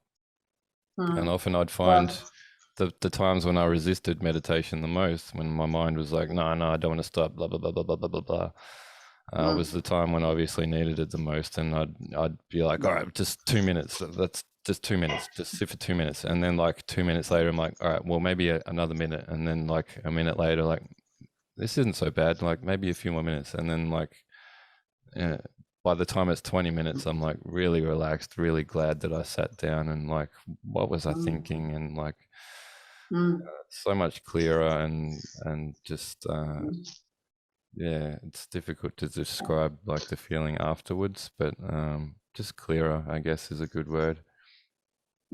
Well, it's peace. Yeah. So, I mean, that's been my highest ideal for quite a number of years, is just peace and inner peace. It doesn't depend on anything around me. It's within. So look within, you know. And I found it in abundance, and it's my life is plenty peaceful. It's, you know,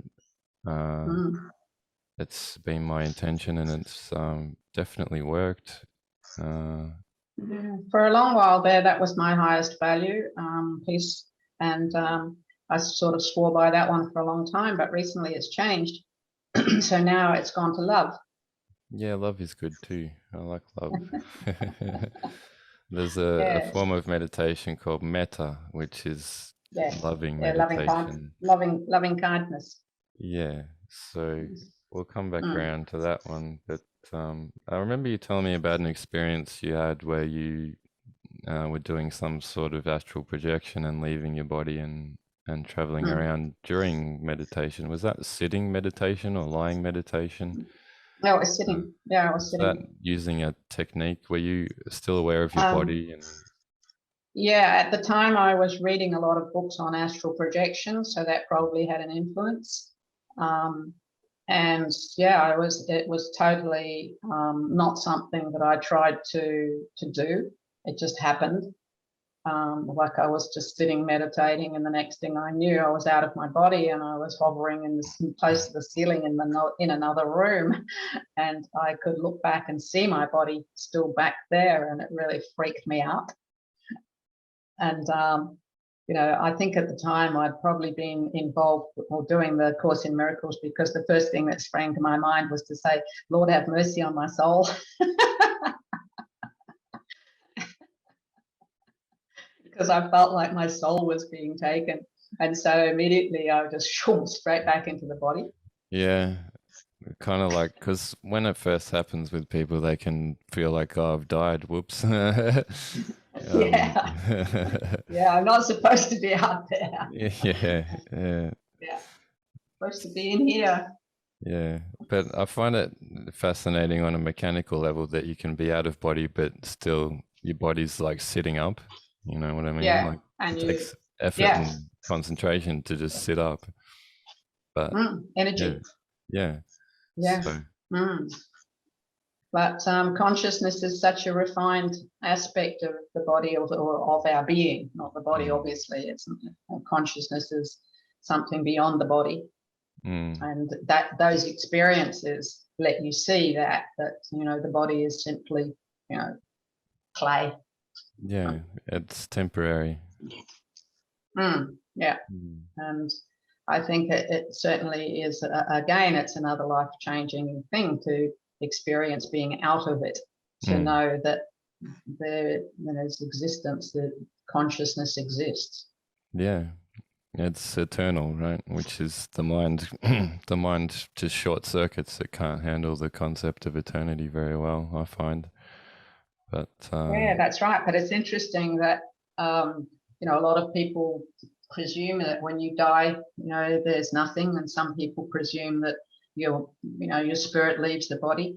mm, Some people presume that you go into the cosmic consciousness and your own individual consciousness is absorbed, and perhaps there's a period where your individual consciousness still is kind of you mm, as you know it. But yeah, it's interesting that the concept of you personally can have an existence outside of the body. mm.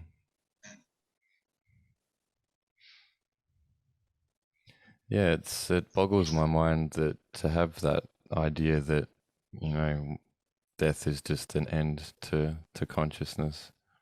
I mean, you've got it's life and death, right? So, I mean, I don't know. Like I did the other day, I was in a botanical cemetery and I did like a medium dose of mushrooms, um, combined with a mayo inhibitor. So it was like similar to ayahuasca. It was ayahuasca, um, and with a friend who did a similar dose, and I think it was one of his first times on mushrooms. So I was brave of him to be there with me in that certain setting, and Mm. probably 50% bravery, 50% stupidity of me to be there in that certain setting. But I know some of our family members have been buried there that have passed away. Um, and it's a very, very beautiful place, and it's massive, and like there's big gardens, and it's very well cared for, and so on and Mm. so forth. But at the end of the day, it is a cemetery where people come and let out a lot of heavy grief, basically. Mm. So, Yeah, there would be a lot of dark energy. well, exactly. And I was wandering around with my eyes open, and at some point during, like, it did peak a little bit, some point during the strongest wave of the substance or the experience. I felt an urge to just sit down on this, like a little hill in the trees. And so me and my friend sat down, and I closed my eyes. And the second that I closed my eyes, it was just like, boom, like this huge black wall, just a solid jet black wall with like fine gold detailing on it, just like here and there. And it was just like stopped. There was no movement, there was no motion to the visuals. And it wasn't like just empty darkness like when you close your eyes. It was like literally black, vivid black. And it just seemed so permanent and so final. And it was very shocking to me. And I wasn't taking it personally, it was just what I was witnessing. So I opened my eyes and it was gone. I was like, whoa, I wasn't prepared for that. I checked in with myself and I'm like, oh, I'm okay. I'll go back in. So I closed my eyes again. The wall was there again. And then it dissolved and morphed into bright red, like blood red. And at that point, I was like, this is too impersonal. This has nothing to do with me. I'm gaining nothing from witnessing this. I don't understand. Like, I'm just sick of it. Like, you know what I mean? Like, it meant nothing to me. So it was just like whatever. So I just opened my eyes and carried on my day, and eventually picked up on the vibes of the area, that it was like not an ideal place to be. Yep. But I'm glad for the experience. You know, I don't regret it. It's just I won't be going there and doing it again. And yeah, that concept of like finality. I think it's a lot of people's mindset. It's fairly, normal. The whole idea there is no life after death, and no life before death, sort of thing. But yeah, I heard this story the other day, I think from Jack Cornfield, one of his podcasts. It's about a couple that were conceiving and wanted to have a child, and they went through the pregnancy. The child was born, but it was stillborn. It was born dead. And so they took a pen and they drew a line down the foot of the child. And then later on, they tried again to have another child. And they were successful, and the child was born healthy and alive. And they knew it was the same soul that was trying to come through before, because the child had a birthmark of a line on its foot. Wow. So I really love that story. It sort of speaks to the fact that there's intention behind things. It's not just a random mechanical body that's being born. It's the soul coming in to a vehicle to be here and to learn. And it can be the same soul, persistent, like you are persistent with the Course in Miracles. Like, I want to be born, damn it. And like, if I have to be stillborn 3 times, I'm going to do it. So yeah, like when I hear things like this, it's very encouraging for me to have that sense of like mystery and wonder about life, and like where we come from and why we're here, and like the big question sort of thing. Yeah. Well, certainly having had 4 children, each one so different, and in that moment of birth, you asked me about it the other day, but when you see that new person for the first time and look into their eyes, you know straight away that they've been here before. You know that there is a spirit, there's a soul. It's not just this little bundle of flesh and bones. It's an actual person in there, and that person has presence, that person has intelligence, that person has history, that person has memories, that person has a pre-existence. and they bring all that with them, and you see it in that moment of birth. It's just incredible. Also, what did you see in me? Apparently, I was a very serious baby. Yeah, well, clearly you were. Yes. And I was late, yeah, right? I was born 3 weeks late, so I was yeah, like, I want to be here, but I'm not in a rush. yeah, you were 3 weeks late, and you were very huge. You were very big because of that. I mean, I always knew you were going to be a big baby, but you came out looking like you were about 3 months old.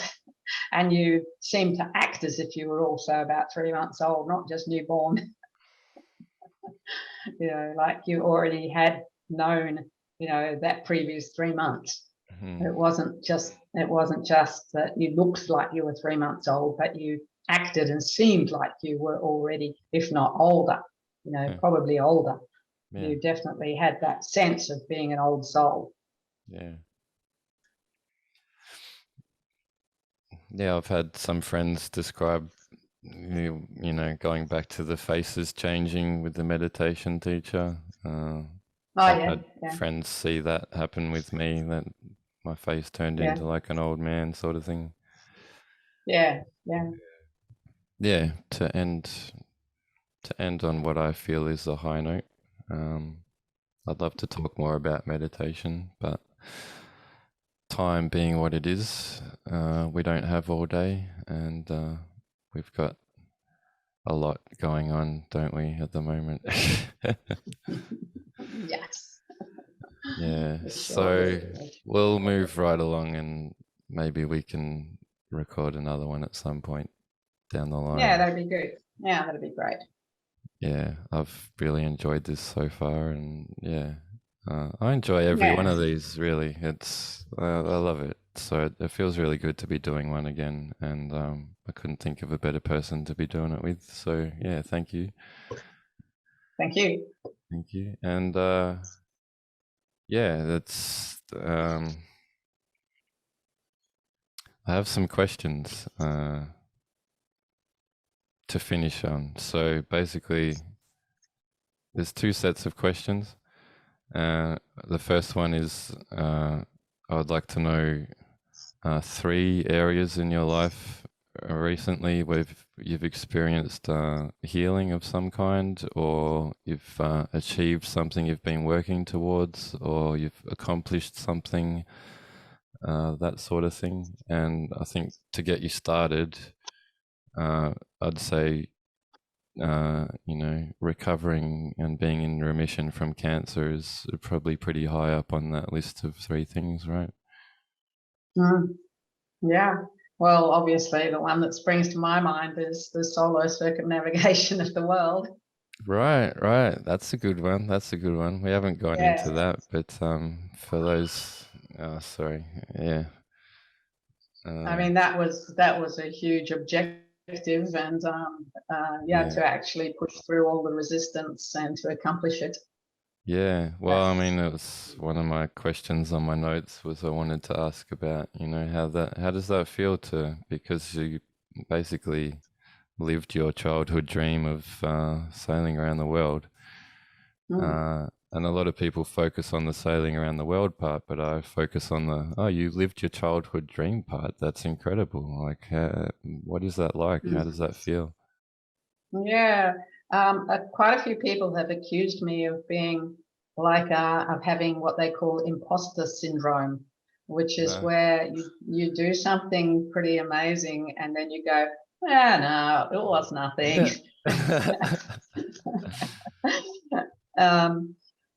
Because I think that like it's you come back to the present and it's done.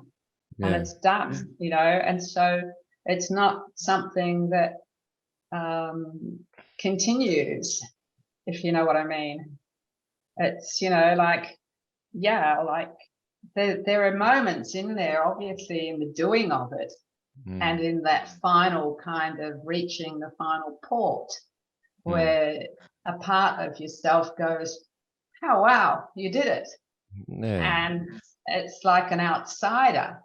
looking over your shoulder rather than you yourself, because I think that we all get our accolades from outside of ourselves. We get the pat on the back when we do good. So that and approval. Yeah, it's like, oh, you did it, but it's not me saying, I did it, Right. So it's an interesting one, and that's why I guess you can then turn around and say, well, it was nothing. Yeah, I really like that. Yeah, I feel like it's coming through it cleanly. I feel like when I go through a big experience, sometimes it can get a bit rocky and bumpy and whatnot. But other times I come through cleanly, and by that I mean there's no residue. There's nothing left stuck to me that I need to brush off afterwards. It's I'm just exactly, myself. Exactly. So that would probably be it after the fact. And in the moment, of course, you're just dealing with it. You're just going through what has to be done, and there are storms, and there are times which are quite terrifying, and you just have to go through them and deal with it. And you're never at that point in time thinking, oh, I'm achieving my childhood dream. Yeah, well, there's a time to pause for reflection, and there's a time to not do that. That's right. And after surviving the storm, the predominant feeling is gratitude. And after having achieved the whole mission, the predominant thing was gratitude. I just felt blessed. I felt so lucky to have been able to do it. And I felt so blessed that, all the angels conspired to, see me through it. And, and got me around, because, I had many opportunities to die, many opportunities to not succeed. Well, I remember you were keeping us updated when you had the chance via the internet and just basic messaging services. And at one point you're like, send your angels, please. I've got a broken mast. And I bloody well did. I sent the hell out of them. Well, they came. Thank you. And so at times like that, you certainly are not patting yourself on the back or feeling that you've accomplished anything. You're just saying, thank God, thank the angels, hallelujah, and thank you for sending them. So it's just gratitude all the way. And it's the same with cancer. It's gratitude. It's like, what did I do? I just, I was there. It's like you saying you just show up. You just showed up here, to sit, to do your meditation. And for me, I showed up. I was there, and I tried to be as much in the moment and as much present to the now, rather than resisting and saying, oh, I hate this, I want to go home. That was pretty much my vibe from traveling to Tasmania recently. I was just super thankful, just felt really blessed, and was like as present as I could be. And overall just thankful to be lucky enough to be able to, and fortunate enough to have put in all the hard work really as well, to have made it happen.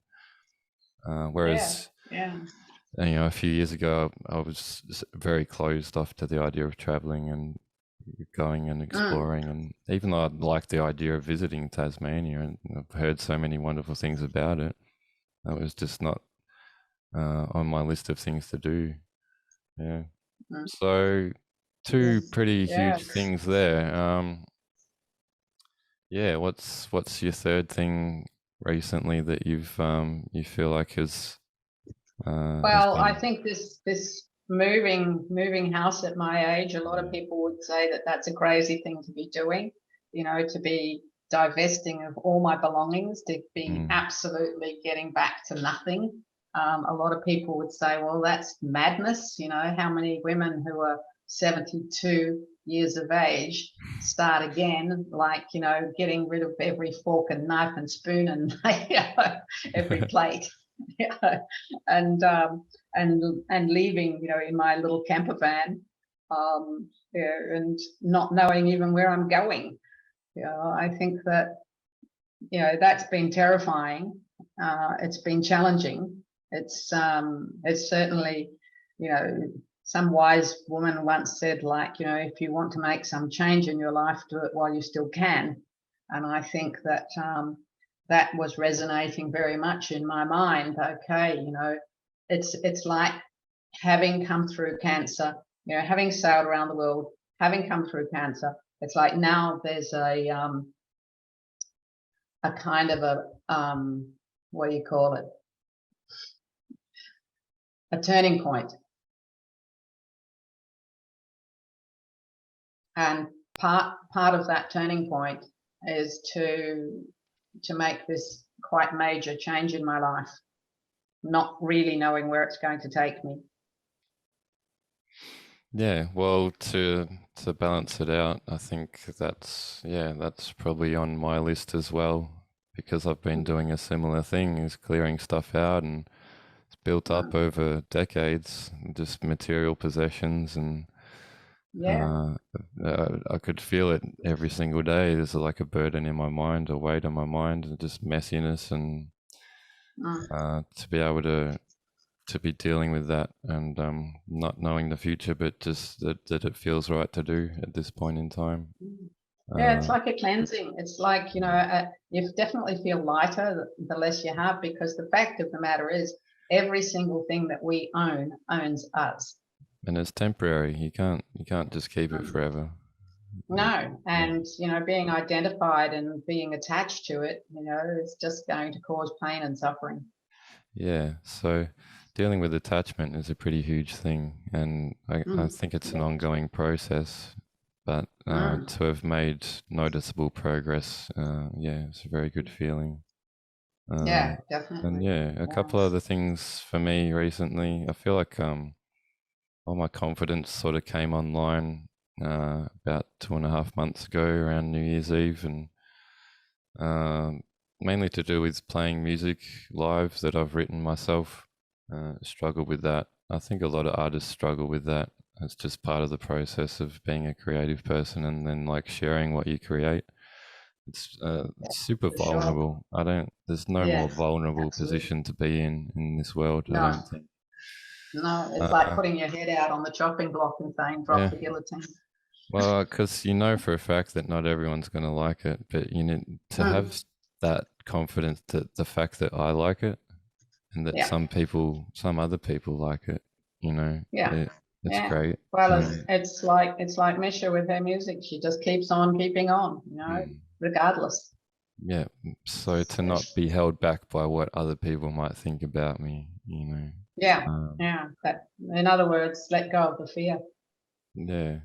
And that's opened up a lot of pathways for me, like traveling to Tasmania, for example, and offering to play a set. And, you know, they're like, oh, we're booked out, but if someone drops out, you can have a set, and having the chance to walk up at the end of it and ask to jump on, but then like choosing not to, just because I'm not obsessed with it, you know. It's not like it's vitally important for, you know, I'm not like, look at me.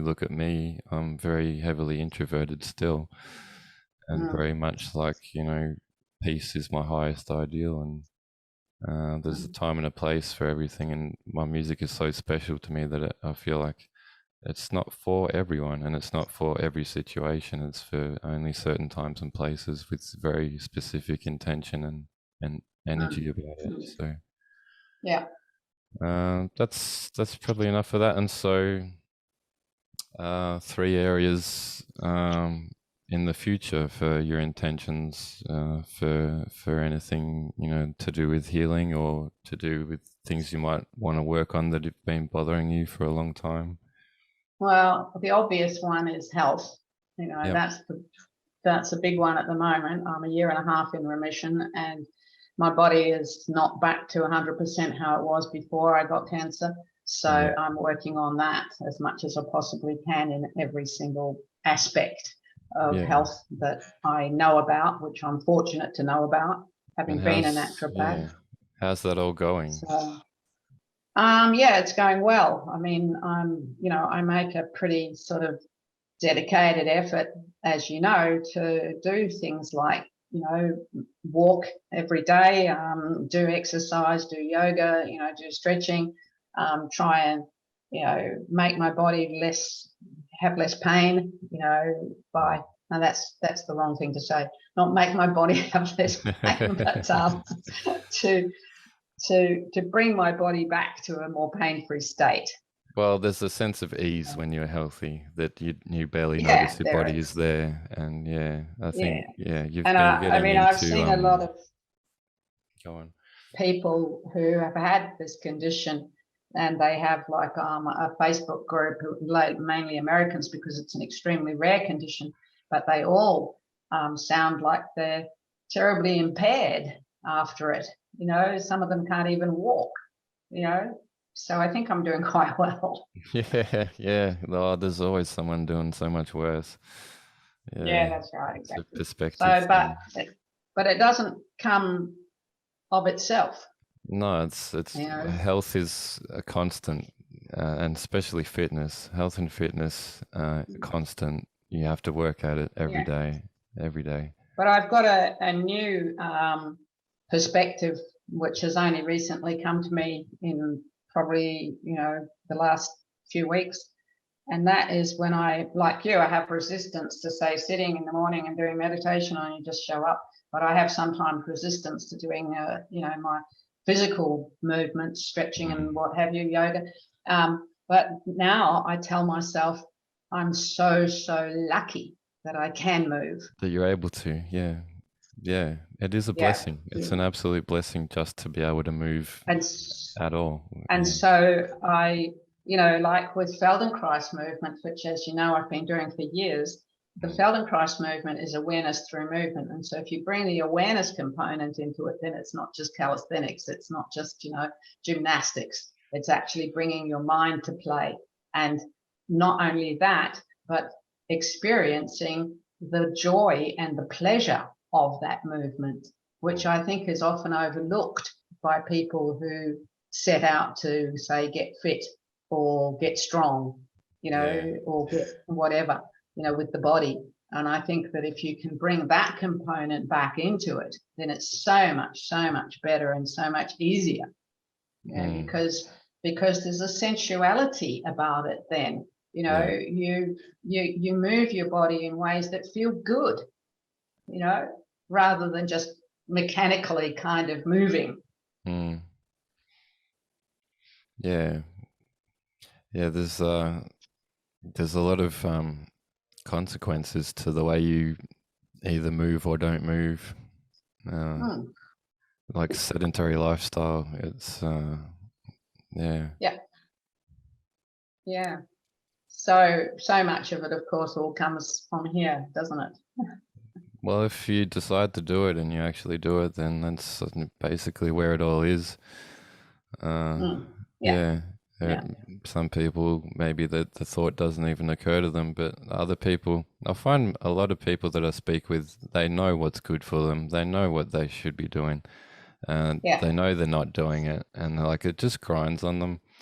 And I've done it myself, and so I can recognize it pretty easily. And if I can, I'll try to, just say what's helped and worked for me. And it's just one of the big things that I forgot to mention that I've recently been healing is procrastination, like just putting things off. And that exact thing, it's on your mind, it's on your mind, it's on your mind. I got to do this, but I'm not doing it. Therefore, I'm a crappy person, and on and on and on. And then, if you actually just do the thing, it's nothing. And you're just like, what? It's just doing a thing. I do things all the time. So, it just becomes. Well, it's a bit like coming back to what you were saying about Shoni, and leaving the good stuff to eat, but then she's not eating it because she's done this course. And the course that she's just done recently was it's using the mind, because she's been battling with weight issues for a long time. And so doing this course that she's doing, I think it's the silver was part of it anyway. One of the things was to examine her compulsive behaviors and think about which compulsive behaviors she'd like to change. And so she chose that she was compulsive around eating, and that was something that she could work on. And she hasn't had to do like any, ongoing, consistent kind of reminders. It's just naturally happening for her that, she's got less interest in overeating and the weight is falling off her. I scarcely recognized her when I saw that photo of her at your place doing that thing, the music. I was like, holy cow, Bailey's got a new girlfriend. She looks hot. Yeah, Shoni has a wonderful form when she's fit and well. So yeah, it's a little bit sad to see her let herself go so far, but she can always bring her back when she chooses to, right? So yeah, I think she is, and it's working. Yeah, there's that surface level which is great, but there's also like the dealing with like, why are you compulsively eating? Like, why do you feel the need to, is it because you're hungry? Obviously not. It's like more like a drug response. So like, what are you? Yeah, exactly. What are you trying to deal with by doing this behavior? And that's where a lot of the major work really is. And unless you approach that and deal with that thoroughly, I think it's not going to stick. You can lose the weight, fine, but if you don't deal with that, it'll crop up in another area, if not the same area, and people can relapse and so on and so forth. So something to be aware of. About this friend of mine whose husband is a doctor, and he was doing a meditation, and where he saw himself, where he felt himself being thin, like slim inside. It was an internal concept. And then he just started to drop like 1 kilo a day, which is just phenomenal, unheard of weight loss. And because he was carrying a lot of excess weight. And then, suddenly he got every day 1 kilo, he got worried, he thought he had cancer. So, he went and got himself checked out, and he didn't. He was perfectly healthy. And then when he got down to his ideal weight, that stopped. So, I mean, that's like miraculous. Well, they have done another study where people were told to just think about growing stronger and getting bigger muscles without actually doing the work, and their muscles got bigger. So that's right. There's a lot we can do that we're not necessarily familiar with. It's like we've fallen out of touch with a lot. Using just the tiniest little portion of our minds, and not just our minds, but our being, for sure. There's so much more there to explore. That it's just a never-ending fascination. So much mystery, and like I kind of love that. It's nice to be accepting of mystery and not, because the mind is very much, the mind wants to know. So to relax that wanting, like that desire to that's right. In some sense be free of that. Reading something about that, about how I needed to be able to kind of let go of trying to control everything, even trying to control God. I mean, it's control is, I mean, who wants to be out of control? Who wants to have that feeling like, they've lost their mind, or, the life's got away from them, or like people are doing things to them that they don't want them to do. And but one of the main teachings that stuck with me through my studies of meditation was when you're sitting, to just allow everything to be as it is without attempting to change it or control it.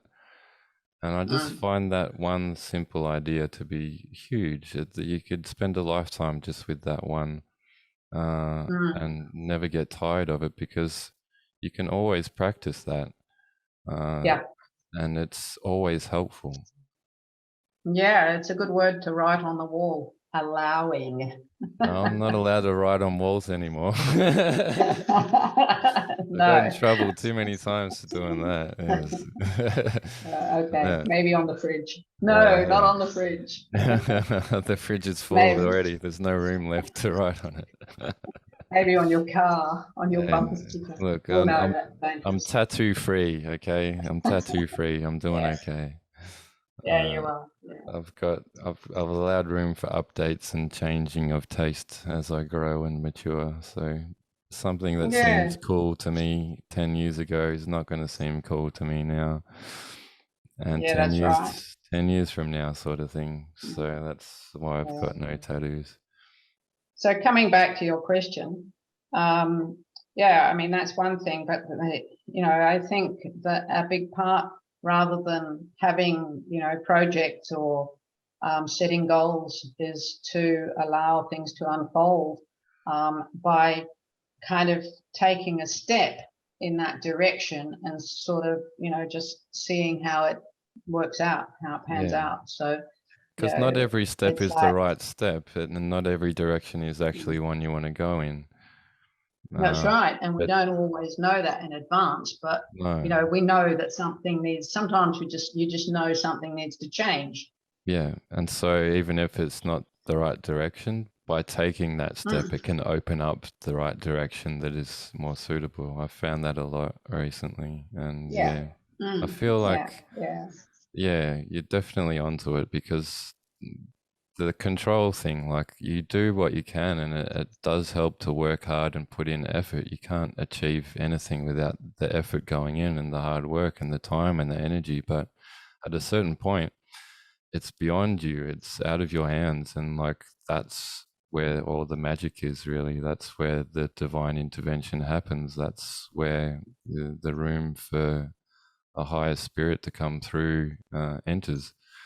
And it's such a freeing feeling to trust in life and just release all desire and wanting and attachment to it has to be this way or that way, and I'm so dead set on this, and just like let all of that go, and just whatever's meant to happen will happen, like, and it's all working out for the best. And whatever's right in front of me right now might not seem that cool, might not seem that great or loving or peaceful, but trusting still that it's for a good reason, and if nothing else, you can learn from it and move on. But yeah, and so I think that the peripheral kind of what I call the nuts and bolts of, you know, the material world are far less important. Yeah. And so, you know, you can try and set that all up in perfect, you know, order, and like get all your ducks in a row, get all your little Lego blocks and build them all nicely and all the rest of it. But at the end of the day, they're of very secondary importance. Yeah, I mean, if you don't feel peaceful and content in your own heart and mind, then what's it all for? Yeah, that's right. Exactly. So it's wonderful to have this in-depth conversation, and to be able to have it with you, my mother. I feel like we've done really well, and it's probably we're both tired enough that we're pretty much done for the day. I'm gonna go and cook some dinner now. Yeah, it's a good idea. I think I'll do the same. And just I don't know. I guess it would be remiss of me not to mention your book, Just Me at Sea. It's a really good book. I've read it and really enjoyed it, and it goes into detail about what it's like to live your dreams, for one, and for two, to be just in the thick of it and going through the calms and the storms, and it's a big journey, and it's still going, right? But it's just like a chapter that was very special to you. So thank you for writing that book, and maybe in the future we can work together to record an audiobook version, because I'm really enjoying audiobooks and podcasts and things like this more often these days. Yeah, that would be good. I like that idea. Yeah. Cool. Yes. So thank you for the plug.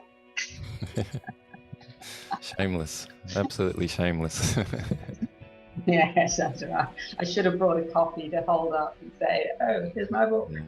Yeah. I've got one, but I won't. It's I mean, Thank you. not everyone's interested in sailing, and like least of all me. But No. I am interested in like overcoming obstacles and dealing with challenges and finding a strength in yourself that maybe you didn't know you had before.